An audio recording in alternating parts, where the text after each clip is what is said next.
श्री कुमारस्वामी मंदिर कर्नाटक राज्य के सबसे प्राचीन मंदिरों में से एक है। ऐसा भव्य देवालय दक्षिण भारत में पहला पर्वतीय मंदिर माना जाता है। अगर आप जानना चाहते हैं कि इस मंदिर में क्या खास है तो इस कथा को अंत तक भक्तिपूर्वक सुनें। कार्तिकेय, कुमारस्वामी, स्कंद, मुरुगन, सरवणा, लोहदृशा आदि नामों से पूजे जाने वाले भगवान सुब्रमण्य को पुराणों में युद्ध के अधिदेवता के रूप में दर्शाया गया है, क्योंकि वे वीरत्व के प्रतीक हैं। सुब्रमण्यम के भक्त मुख्यतः भारत के दक्षिणी प्रांत में पाए जाते हैं। तमिलनाडु में इस भगवान के कई देवालय हैं। उसी तरह कर्नाटक में भी इनके कई मंदिर हैं।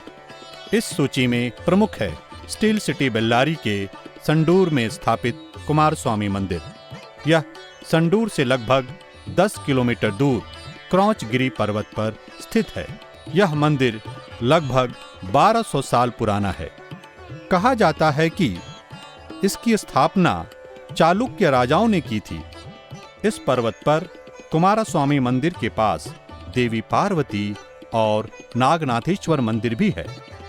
श्री कुमारस्वामी मंदिर की खास बात यह है कि यहाँ दर्शन के लिए आने वाले हर भक्त को भगवान की मूर्ति अपने जैसी ही दिखाई देती है। युवा को जवान और बूढ़े को बूढ़ा। इस मंदिर के ठीक सामने अगस्त ऋषि द्वारा निर्मित पुष्करणी है। लोगों का विश्वास है कि इस पानी में स्नान करने से कोई भी त्वचा रोग ठीक हो जाता है। ये 3 मंदिर काफी समय तक जंगलों से घिरे हुए थे। 15वीं शताब्दी में स्थानीय राजवंश गोरपड़े द्वारा इनका जीर्णोद्धार किया गया। इस मंदिर तक पहुंचने के लिए संडूर से सड़क मार्ग है, वाहनों की सुविधा है, आवास और खाने पीने की व्यवस्था भी है। जिस पहाड़ पर कुमारस्वामी बसे हुए हैं, उस पहाड़ और उस मंदिर से जुड़ी एक पौराणिक कथा प्रचलित है। बात उस वक्त की है जब एक बार ब्रह्मा, विष्णु आदि देवताओं ने मंत्रोच्चारण करके तारकासुर के संहार के लिए एक सेना का गठन किया। कार्तिकेय को उसका सेनाधिपति बनाया गया। वे अपनी सेना के साथ तारकासुर का वध करने के लिए मायापुरी पहुंचे। तब दोनों सेनाओं के बीच वरुणास्त्र, मायास्त्र, गरुड़ अस्त्र, सर्पास्त्र तथा अन्य अस्त्र शस्त्र से भीषण युद्ध हुआ। लेकिन कुमारस्वामी के दिव्य अस्त्रों को देखकर तारकासुर भयभीत हो गया और अपनी सेना सहित युद्ध भूमि से भाग गया। वहां से जाकर पर्वत पर छिप गया। तब कार्तिकेय स्वामी को इस बात का पता चला तो उन्होंने अपने दिव्य अस्त्र से पर्वत को ध्वस्त कर दिया। छिपे हुए राक्षसों को बाहर निकालकर उनका वध कर दिया। कार्तिक स्वामी के इस युद्ध में विजय के प्रतीक के रूप में वहां ध्वज फहराया जाता है।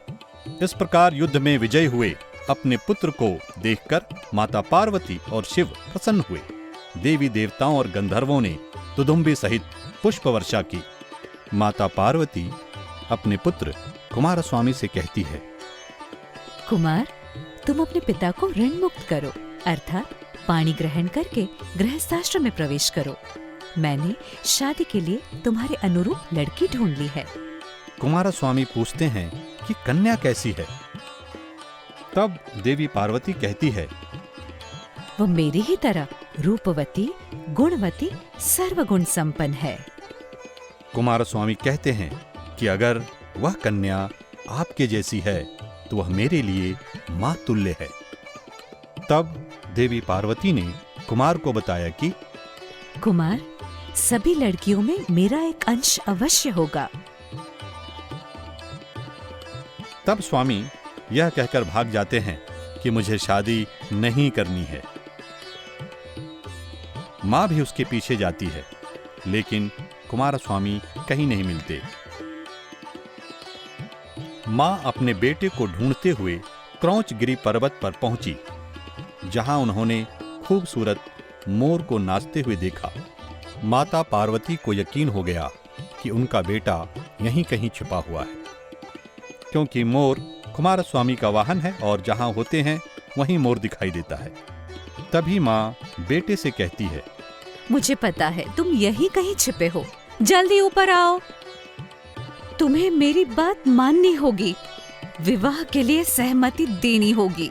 अपनी माँ की बात न मानते हुए कुमारस्वामी ने पुनः शादी से इनकार कर दिया। तब माता ने क्रोधित होकर कहा, मैंने तुझे व्यर्थ ही स्तनपान कराया। यदि तूने मेरी बात नहीं मानी तो वह सारा दूध मुझे लौटा दो। तब कार्तिकेय ने कहा, मुझे आपके दूध का ऋण नहीं चाहिए, मैं अभी इसी वक्त इस दूध को उगल देता हूँ। वे ऐसा कहकर दूध उगलने लगे। उस समय दूध के साथ खून भी निकल आया। इस प्रकार उगले हुए दूध से भस्म का पर्वत और खून से लोहे का पर्वत बन गया था। आज भी इस पर्वत पर लोहा और भस्म देखा जा सकता है।